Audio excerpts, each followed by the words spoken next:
خواستهای مردم بلوچ مانند خواستهای مردم کرد و مردم اهواز هست. همین مسئله آب هستش، مسئله حقوق فرهنگی هستش، مسئله کار هستش، مسئله آب و هوا هستش که همه اینا در رژیم جمهوری اسلامی ایران خراب شده. همونطوری که شما گفتین این جنبش در سرتاسر ایران به اشکال متفاوتی ادامه داره. اتفاقی که در بلوچستان افتاده و حالا جنبشی که خیزشی که در اهواز شروع شده و در جای دیگر ایران است، بخشی از همین مبارزه کلی مردم بر علیه رژیم جمهوری اسلامی و گذار از این رژیم به یک رژیمی هستش که حاکمیت مردم و دموکراسی رو برقرار بکنه. بسیار خوب. برای اینکه به این خلقهای ایران به این هدف برسند، جامعه بلوچستان، خلق بلوچ چه ایده هایی رو مطرح کرده، چه پیشنهادهایی رو داره و چه اقدامات عملی رو از سوی احزاب و جریانات بلوچستانی در این مدت شما شاهد بودیم؟ در رابطه با بلوچستان خب مسلما ما گروه‌های به اشکال متفاوتی داریم. می‌دونیم در بلوچستان جنبش مذهبی هم به شکل متفاوتی در اونجا هستش و همینطور به شکل متفاوتی گروه‌های مذهبی که به شکلی با رژیم یه ساختار رژیم هم میخوان که به اصطلاح رابطه‌ای داشته باشن و بتونن در درون این رژیم یه سری حقوق بگیرن. ولی ما در حزب مردم بلوچستان با توجه به اینکه در بلوچستان ما همین مشکل رو داریم که مثلا جوامع دیگر اسلامی دارن، خود ایران مثلا حاکمیت ولایت فقیه یا مثلا حاکمیت مذهبی که مثلا در بلوچستان هم طرفدارایی داره و خب بلوچستان هم ایران هم خودش یک کشور پادشاهی بوده قبلا. خب پادشاهی از یه سیستم فئودالی میاد که در اون سیستم ملوک الطوایفی هستش. ما برای اینکه همچین مشکلی در بلوچستان پیش نیاد، ما حاکمیت مردم و حاکمیت ملی مردم بلوچستان مثلا خواستارش هستیم و این خواستایی که مردم بلوچ عموما دارن متفاوت از خواستای مردم و ملت‌های دیگه نیست. از زمانی که به اصطلاح مبارزات ضد امپریالیستی بر اساس حقوق و حاکمیت مردم و حاکمیت ملی به وجود اومده، از اون سالها، از زمانی که پرتغالیا به این منطقه اومدن، بعد انگلیسیا و حالا هم حکومت ایران در بلوچستان بخش غربیش داره حکومت میکنه، خواستای مردم بلوچستان تفاوت نکرده. این بوده که ما باید بر سرزمین خود کنترل داشته باشیم، بر هویت خود کنترل داشته باشیم و بر تکامل سیاسی خود، اقتصادی خود و پیشرفت‌های خودمون در جهان مدرن هم کنترل داشته باشیم. کنترلی که از مردم بلوچستان توسط حاکمیت مرکزی ایران گرفته شده. می‌بینیم که مثلا مردم بلوچ در طول همین سالها خارج از این که احزاب سیاسی چی میگویند، در مقابل حاکمیت تهران و اون به اصطلاح هژمونی طلبی که در تهران بوده، بر علیه اون همیشه به پا خواستن و همیشه در حال مبارزه بودن. بسیار خوب. جناب بولیدی، شما اشاره کردید به موضوعی که به مرکزگرایی که در شما به عنوان مرکزگرایی تهران اسم بردید. ما شاهد هستیم جدا از بحثی که حاکمیت ایران فارغ از اینکه دست کی باشه، همچنین بخشایی از اپوزیسیون ایران هم زیاد تمایلی گویا به این ندارند که یا میخواهند که بخشای مثل بلوچستان همچنان در حاشیه باشند. چه کار میشه کرد، چه در گفتگویی رو میشه باز کرد که همه ملت‌های ساکن در ایران بتونن دور یک پلتفرمی یا هر سازمان یا هر چیزی که من نمیدونم و خودشون در مورد این تصمیم میگیرن جمع بشند به نحوی که بشه این نارضایتی ها رو کانالیزه کرد و مشخصا به جامعه جهانی یا به جامعه مدنی در ایران ارائه داد. مسئله اساسی اینه که ما در ایران لایه‌های متفاوتی از ستم داریم. این چیز جدیدی نیست، در زمان پهلوی هم بوده. مسئله زن به اصطلاح در قانون اساسی ایران نصف مرده. مسئله حقوق مردمی که مثلا زبانشون زبان فارسی نیستش و همین کلمه حاشیه‌نشینی، چون اساسا وقتی که شما خیلی از مرکزگراها میگن ما به همه بر اساس حقوق شهروندی، ولی خب اون موقع چه به اصطلاح اون خواسته ها و یا چه به اصطلاح کاراکترهایی در اون حقوق شهروندی، مثلا چه حقوقی در اون میاد، برای کی، به چه شکلی میاد، همه اینا رو به اصطلاح باید مورد بحث قرار داد. مسلما مسئله حقوق زن باید به شکل مشخصی بهش پرداخته بشه.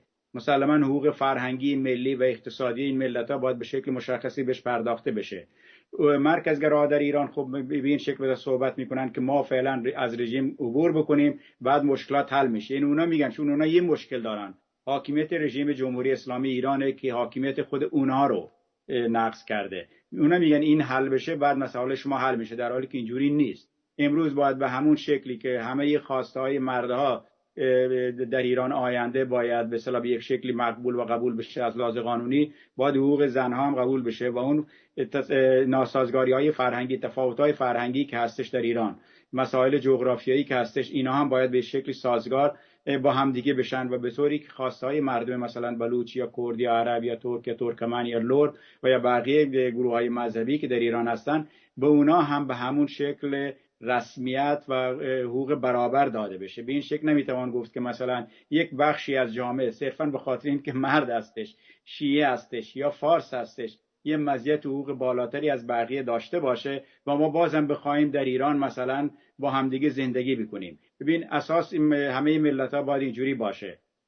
مسئله اینه که یا باید با هم به شکل برابر زندگی کرد یا با همدیگه زندگی نکرد، چون نمیتوان. ما در بلوچی مثالی داریم میگه که زن و مردی با جنگ نمیشه، با دعوا نمیشه و یا به اصطلاح عشق و عاشقی به زور نمیشه.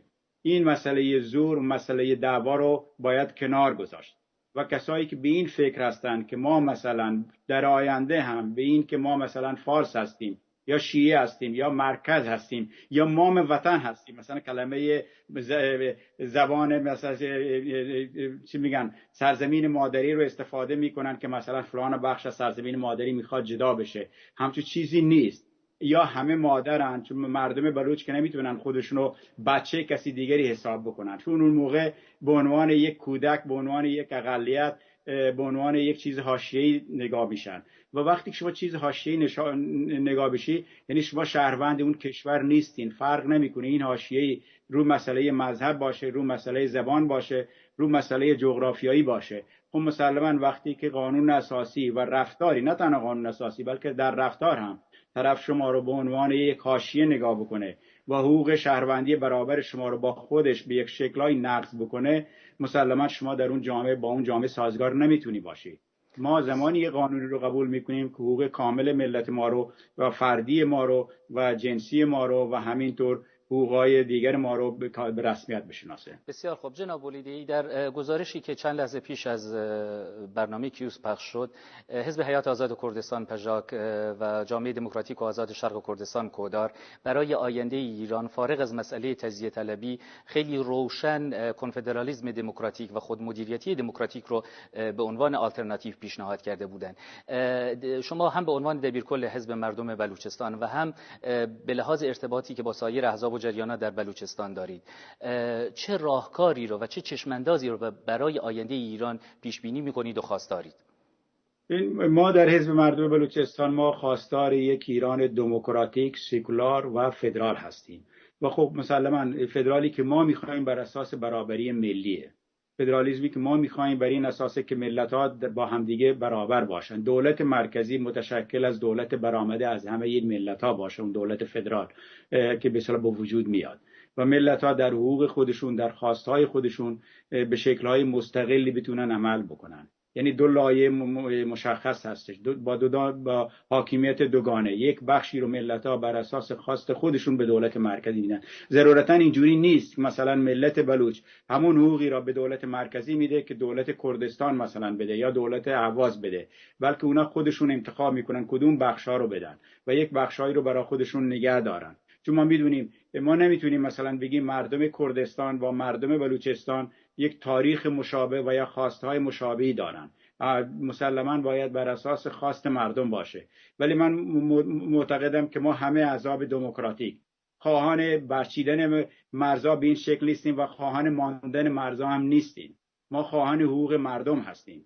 اینی که مثلا همونجوری من گفتم یا با هم برابر زندگی بکنیم یا از هم دیگه جدا بشیم. من به نظر من مسئله این نیست که اونا میگن شما جدایی طلبین، تجزیه طلبین، ما بگیم نه، ما به اصطلاح میخوایم چارچوب ایران رو حفظ بکنیم، بلکه باید اساس حقوق مردم باشه، آزادی مردم باشه، حاکمیت ملی و حاکمیت مردم. این دوتا پروسه‌ای هستند که جهان امروزی رو در کشورهایی که درست شدن به شکل خیلی مناسبی جلو بردن. اگر کسی از این دوتا عبور بکنه و از اینا عدول بکنه به دلیل اینکه مثلا ما یک حاکمیت مذهبی درست میکنیم، یک حاکمیت ایدئولوژیک درست میکنیم و یا تمامیت ارضی یک کشوری رو حفظ میکنیم، مسلماً مشکلاتی که ما امروز در خاورمیانه داریم همین مشکلات همیشه دست به گریبان خواهند بود. اینجوری نبود که اروپا بدون دلیل آمد مثلا مرزهاشو تغییر داد، سیستم‌های اجتماعیشو تغییر داد، که امروز حداقل جوامع دموکراتیکی وجود داره. کاریان تیوی هم از سوئد میتونه پخش بشه، منم صحبت خودم رو بکنم به عنوان یک فردی که متعلق به این جامعه از بنیاد نبودم،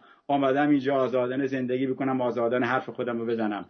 در ایران آینده و در خاورمیانه آینده هم باید به همین شکل باشه. یعنی باید هر جامعه‌ای که به وجود میاد حاکمیت مردم و حاکمیت ملی ملت‌ها رو مشخصا قبول بکنه. باید این رو دانست که مثلا سرزمین بلوچستان و زبان بلوچی با هم دیگه یک به اصطلاح یک چیز هستن. نمیشه مثلا گفت ما بیایم بلوچستان جمعیت بلوچستان رو تغییر بدیم. نه، ما خواهان این هستیم همه دنیا بیاد بلوچستان، ولی هر کسی بلوچستان میاد چرا زبان بلوچی رو یاد نگیره؟ چرا ما مثلا زبان فارسی رو یاد بگیریم؟ حتما باید اینجوری باشه که ما مثلا باید به اون طرف فارسی صحبت کنیم چون مثلا از سنندج یا از تهران یا از مشهد یا از جای دیگه اومده. نه، اونی که میاد بلوچستان میخواد زندگی بکنه باید زبانش بلوچی باشه، باید بلوچی رو یاد بگیره، زبان خودش رو هم حفظ بکنه. همونطوری که من اومدم به سوئد زبان سوئدی رو یاد گرفتم و این سرزمین بلوچ و زبان بلوچی چندین هزار سال با هم دیگه ربط پیدا کردن و این واحد ملی، واحد فرهنگی ملت تاریخی بلوچ است که اینو نمیشه به هدیه داد به یک دولت مرکزی، چون در تهران باشه یا در اسلام آباد یا در کابل. بسیار خوب. جناب ناصر بولیده‌ای، دبیرکل حزب مردم بلوچستان، متشکرم از اینکه در برنامه کیوسک امروز با ما بودید. پاینده باشید. سلامت باشید.